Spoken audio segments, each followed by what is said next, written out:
Hello student, आप सभी का अपने इस चैनल पे स्वागत करता हूँ। तो आज हम क्रॉस प्रोडक्ट ऑफ दो सेट का क्रॉस प्रोडक्ट करेंगे। ठीक है, तो जो स्टूडेंट अभी 11th में है या जो 12th में है तो उसके लिए बहुत ही महत्वपूर्ण वीडियो होने वाला है।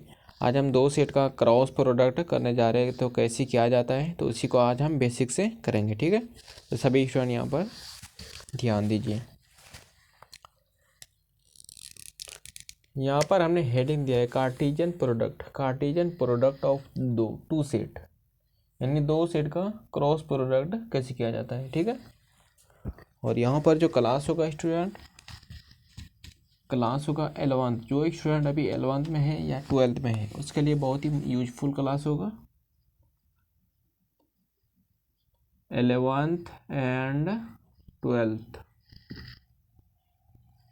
तो जो 11th में है या 12th में है दोनों के लिए बहुत ही महत्वपूर्ण क्लास होगा। कैसे किया जाता है उसी को हम बेसिक से समझेंगे। सबसे पहले यहाँ पर ध्यान दीजिए, यहाँ पर हमने कुछ चिन्ह लिया है तो इसको हम जान लेते हैं। यह जो है यह चिन्ह किसका है, छोटी ब्रैकेट का चिन्ह है। आप मैथ बनाते वक्त यूज किया होगा इसको, जहाँ पर गुणा मल्टीपल माइनस डिवाइड वाला जो सब मिक्स वाला क्वेश्चन रहता है वहाँ पर इसका यूज किया जाता है, छोटी ब्रैकेट का। इसको हम क्या कहते हैं, इसको हम मेजली ब्रैकेट के नाम से जाने जाते हैं। ठीक है, और यह जो है यह बड़ी ब्रैकेट है। तो एक चीज़ हमेशा याद रखना है कि सेट को किसे डिनोट किया जाता है, मेजली ब्रैकेट से। सेट को मेजली ब्रैकेट से डिनोट किया जाता है। ठीक है, ये याद रखना है हमेशा। और सेट को हमेशा कैपिटल लेटर से लिखा जाता है, सेट को हमेशा कैपिटल लेटर से लिखा जाता है। जैसे हमने लिखा कैपिटल ए, सेट के अंदर मैंने 2 नंबर ले लिया 1 2, सेट हो गया। जैसे हमने set capital A is equal to set A के हमने 2 स्मॉल ए भी ले लिया तो ये भी एक सेट हो गया। अगर हम लिखा है कि small A is equal to 1 2, तो यह जो होगा यह सेट नहीं होगा, यह सेट नहीं होगा, क्योंकि हम बता चुके कि सेट को हमेशा कैपिटल लेटर से ही डिनोट करना है। ठीक है, सेट को हमेशा कैपिटल लेटर से डिनोट करना है, तो इतना आपको याद रखना है। सेट को कैपिटल लेटर से डिनोट करना है और सेट को मेजली ब्रैकेट चिन्ह से डिनोट किया जाता है। तो अब हम दो सेट का क्रॉस प्रोडक्ट करेंगे, दो सेट लेंगे, उसमें दोनों सेट में कुछ नंबर लेंगे, दोनों को क्रॉस प्रोडक्ट करेंगे, कैसे किया जाता है। ठीक है, तो यहाँ पर ध्यान दीजिए सभी। शुरुआत करते हैं यहाँ से।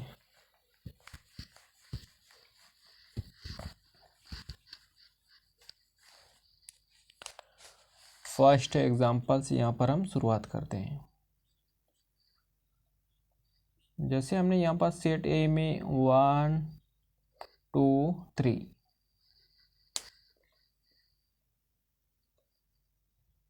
सेट ए में हमने क्या लिया नंबर 1 2 3 लिया। ठीक है, सेट बी में जो हमने नंबर लिया 7 8 9, हमको निकालना क्या है,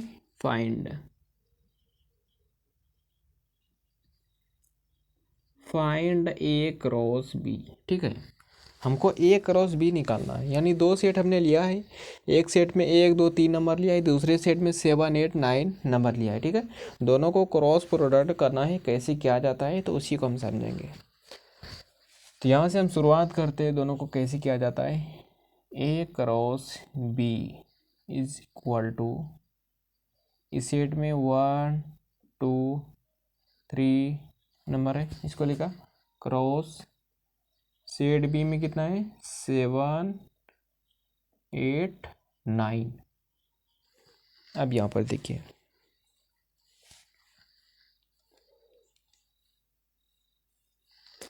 एक चीज़ याद रखना कि दो सेट हमने लिया है, दो सेट का हमने क्रॉस प्रोडक्ट कर रहे हैं। ठीक है, तो क्रॉस प्रोडक्ट करने के बाद जो फाइनल आएगा वो भी एक सेट के अंदर ही लिखना है। ठीक है, वो भी एक सेट के अंदर ही बन के आएगा। तो यहाँ पर हमने सेट का चिन्ह दे दिया है।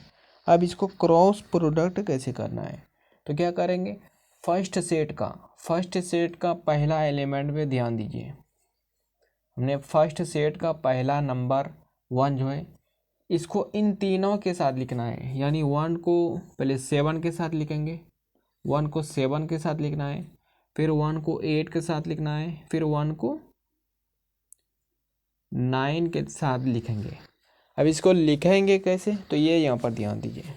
1 को हमने क्या बोला, पहले 7 के साथ लिखना है, तो यहाँ से हम लिख लेंगे 1 7। ओके, 1 को जो 7 के साथ लिखा, क्या लिखा, 1 7 लिख दिया। उसके बाद इसको छोटी ब्रैकेट के अंदर बंद कर दिया। फिर इसके बाद लिखना है 1 को 8 के साथ, 1 8 लिखा। फिर 1 को लिखेंगे 9 के साथ, 1 9 लिखा।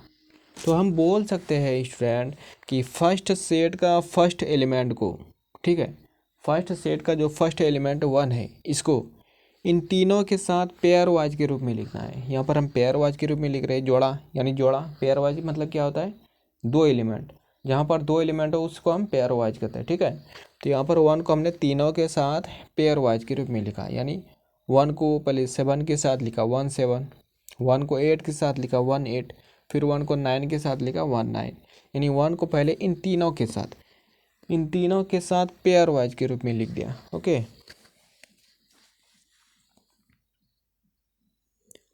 अब यहाँ से 1 का काम समाप्त हो गया, क्लियर हो गया। 1 को हमने तीनों के साथ पेयर वाइज के रूप में लिख दिया, तो यहाँ से 1 का काम क्लियर हो गया।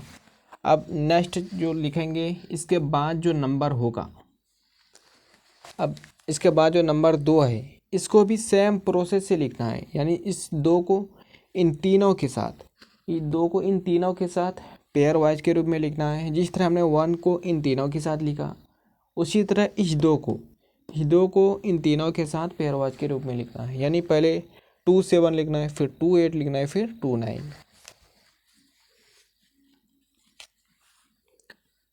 यानी 2 7 2 8 2 9, ठीक है।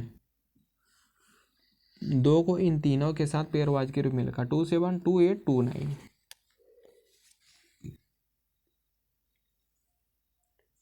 अब इसका भी काम समाप्त हो गया। 2 को भी हमने इन तीनों नंबर के साथ लिख दिया पेयर वाइज के रूप में, तो इसका भी काम समाप्त हो गया। लास्ट में जो ये 3 बचा है, 3 को भी सेम प्रोसेस से इन तीनों के साथ पेयर वाइज के रूप में लिख देना है, यानी 3 7 3 8 3 9, 3 7 3 8 3 9। और इसको क्या करना है, इसको एक सेट के अंदर बंद कर देना है, ठीक है। तो यह जो इतना बन के आया, यही क्या है, यही 2 सेट का क्रॉस प्रोडक्ट है, ठीक है। यह जो तैयार हुआ, यही क्या है, 2 सेट का क्रॉस प्रोडक्ट है। इसी प्रकार आपको करना है, जहाँ पर भी 2 सेट दिया हुआ रहे उसका क्रॉस प्रोडक्ट निकालने बोले तो सेम विधि से निकालना है। ये बिल्कुल सबसे आसान तरीका है, बेसिक एकदम आसान तरीका है। एक बार इसको बना लीजिएगा तो फिर आप ज़िंदगी में कभी नहीं भूलिएगा, ठीक है। इसी ट्रिक से आपको बनाना है।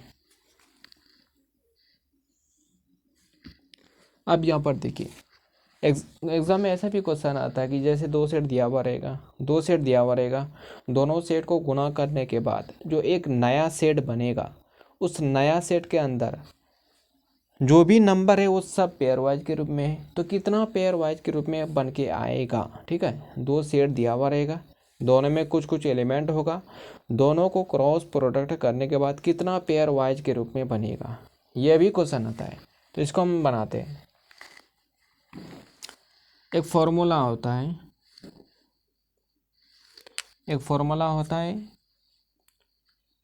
N A cross B. N A cross B यानी number of element in A cross B. A cross B के अंदर जो ये पेयर वाइज है, ये टोटल नंबर बताएगा। A cross B, N A cross B, ये नंबर बताएगा कितना आएगा। तो यहाँ से होता है एन ए गुना एन बी। एन ए का मतलब क्या हुआ है, सेट ए के अंदर जितना नंबर है उसको लिख देना है, फिर गुना करके सेट बी के अंदर जो नंबर होगा दोनों को गुना कर देना है। तो देखिए, जैसे हमको ई सेट के अंदर कितना पेयर वाइज के रूप में बन के आएगा ये हमको निकालना है, तो क्या करेंगे, एन ए यानी सेट ए में कितना नंबर है, 1 2 3, 3 लिख दिया, 3 गुना एन बी यानी सेट बी में कितना नंबर है, 3 नंबर है, 3 गुना 3 कितना हो जाएगा, 9 होगा। यानी दो सेट का क्रॉस प्रोडक्ट करने के बाद सेट के अंदर जो पेयर वाइज के रूप में बनेगा वो टोटल कितना बनेगा, टोटल 9 पेयर वाइज होगा, 9 मतलब पेयर वाइज के रूप में होगा। अब देखिए हम गिन लेते हैं, 1 2 3 4 5 6 7 8 9 पेयर वाइज बनाए। इसी प्रकार आपको ध्यान में रखना। नेक्स्ट हम एग्जांपल लेते हैं।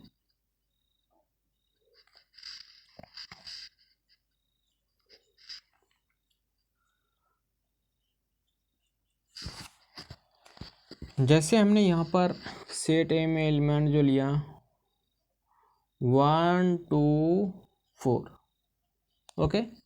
सेट ए में जो हमने नंबर लिया, एलिमेंट लिया 1 2 4 लिया, और सेट बी में जो हम नंबर लेंगे small A small B small C, okay.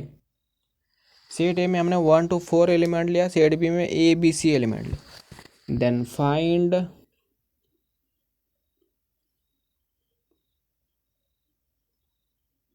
Then find A cross B and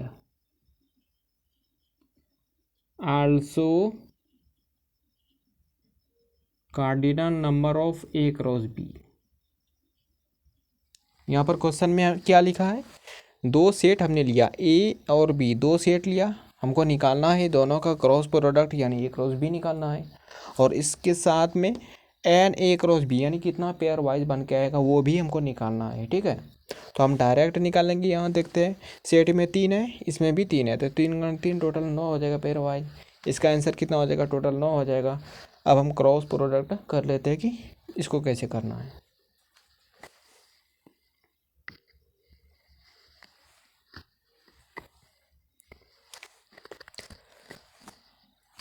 यहाँ पर देखिए solution A cross B, A cross B हमको करना है। सेट ए में कितना है 1 2 4 नंबर है, क्रॉस सेट बी में कितना है A B C, set B में ए बी सी नंबर है। तो दोनों का क्रॉस करने के बाद जो आएगा फाइनल वो भी एक सेट के अंदर ही आएगा। पहले हम सेट का ही चिन्ह दे देते हैं, ठीक है। हमने यहाँ पर सेट का चिन्ह दे दिया। अब हमने क्या बोला था कि फर्स्ट सेट यानी पहला सेट का पहला नंबर को उठाना है, पहला सेट का पहला एलिमेंट को उठाना है, उसके बाद दूसरे सेट के सभी एलिमेंट के साथ पेयर वाइज के रूप में लिखना है। जैसे हमने पहला सेट का पहला नंबर क्या है 1 है, पहला सेट का पहला नंबर 1 है, 1 को ए के साथ लिखेंगे पेयर वाइज के रूप में, फिर 1 को बी के साथ लिखेंगे, फिर 1 को सी के साथ लिखेंगे। यानी 1 को पहले ए के साथ लिखना है, फिर बी के साथ लिखना है, फिर सी के साथ लिखना है। फर्स्ट स्टेप में ए के साथ लिखा, सेकंड स्टेप में बी के साथ लिखना है, और थर्ड स्टेप में सी के साथ लिखना है 1 को, ओके। तो यहाँ से हो जाएगा 1A, फिर 1B, फिर 1C हो जाएगा, ओके। तो 1 का काम समाप्त हो गया, क्योंकि 1 को हमने तीनों के साथ पेयर वाइज के रूप में ऑलरेडी लिख चुके हैं। अब नेक्स्ट 2 को भी सेम प्रोसेस से करना है, 2 को भी ए के साथ लिखेंगे, फिर बी के साथ लिखेंगे, फिर 2 को सी के साथ लिख देना है। यानी 2A 2B 2C हमने लिख दिया, ठीक है। 1 को लिखा तीनों के साथ, फिर 2 को हमने तीनों के साथ लिखा, लास्ट में जो बचा 4 को भी सेम इन तीनों के साथ पेयर वाइज के रूप में लिखना है। यानी 4A हो जाएगा, 4A 4B 4C। तो यही जो बना स्टूडेंट, यही जो बना यही 2 सेट का क्रॉस प्रोडक्ट बना। अब जहाँ पर भी क्वेश्चन आए, जहाँ पर भी 2 सेट दिया हुआ रहे, सेट ए में जितना भी नंबर रहे या सेट बी में जितना भी नंबर रहे, दोनों का क्रॉस प्रोडक्ट करना है तो बिल्कुल सेम विधि से आपको कर लेना है, ठीक है। पेयर वाइज के रूप में 1 1 करके लिख लेना है, ठीक है। तो एक और हम छोटा सा एग्जांपल ले लेते हैं। जैसे हमने सेट ए में लिया 1 6 एलिमेंट, ओके। सेट बी में हमने लिया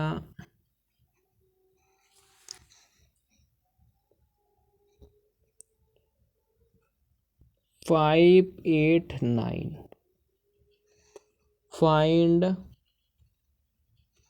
ए क्रॉस बी। यहाँ पर पहला वाला क्वेश्चन में क्या था, number of cardinal number of A cross B भी निकालना होता है। तो यहाँ से कितना हो जाएगा, एन ए गुना एन बी। एन ए में 3 नंबर है, 3 एलिमेंट है, बी में भी 3 है, यानी टोटल 9 पेयर वाइज आएगा। इसमें 9 पेयर वाइज आएगा। अब इसको हमको निकालना है। डायरेक्ट हम यहाँ से ए क्रॉस बी करेंगे। ओके, 1 6 हमने लिखा क्रॉस 589। इन दोनों को अब क्रॉस करना है। क्या करेंगे, 1 को पहले तीनों के साथ पेयरवाइज के रूप में लिखेंगे, फिर 6 को इन तीनों के साथ पेयरवाइज के रूप में लिखेंगे। ओके, बस यही काम समाप्त हो जाएगा। बिल्कुल इसी तरह लिखना है। तो यहाँ से हम लिख देते इक्वल टू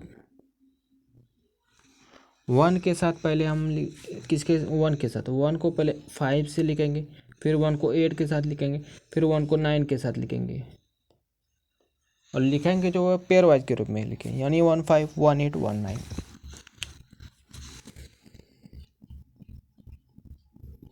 1 5 1 8 1 9।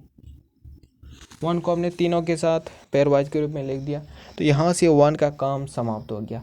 अब बचा 6 को भी हम इन तीनों के साथ लिखेंगे बारी बारी से, यानी 6 को 6 5 6 8 6 9। ओके, 6 5 6 8 6 9। तो यह जो स्टैंड आया, यह ऑलरेडी दो सेट का क्रॉस प्रोडक्ट ऑलरेडी बन के तैयार हो चुका है। ओके, तो यहाँ पर हमने जितना भी एग्जांपल लिया, इसी टाइप का क्वेश्चन किताब में दिया हुआ रहता है, या एग्ज़ाम में भी अगर क्रॉस प्रोडक्ट करना है, इसी टाइप का क्वेश्चन आता है ज़्यादातर। तो आपको सेम विधि से करना है, जिस प्रकार हमने बारी बारी से 1 बाय 1 करके आपको बताया है, बिल्कुल सेम तरीक़ा से आपको बनाना है। इस तरीक़ा से बनाइएगा तो आपको कभी परेशानी नहीं होगा, आप नहीं भूल पाइएगा। ठीक है, तो यही विधि को आपको हमेशा याद रखना है। ठीक है, तो अब मिलते हैं नेक्स्ट लेक्चर में। तो आज का क्लास हम यहीं पर समाप्त करते हैं। नेक्स्ट लेक्चर में जो हम पढ़ेंगे, यहाँ पर हमने 2 सेट लिया था और 2 सेट का क्रॉस प्रोडक्ट किया था। नेक्स्ट लेक्चर में हम 3 सेट लेंगे, 3 सेट का क्रॉस प्रोडक्ट कैसे किया जाता है तो वहाँ पर हम जानेंगे। ठीक है, वहाँ पर हम 3 सेट का क्रॉस प्रोडक्ट जानेंगे। तो बिल्कुल आपको वीडियो को भूलना नहीं है देखने के लिए। तो मिलते हैं नेक्स्ट लेक्चर में। थैंक्स।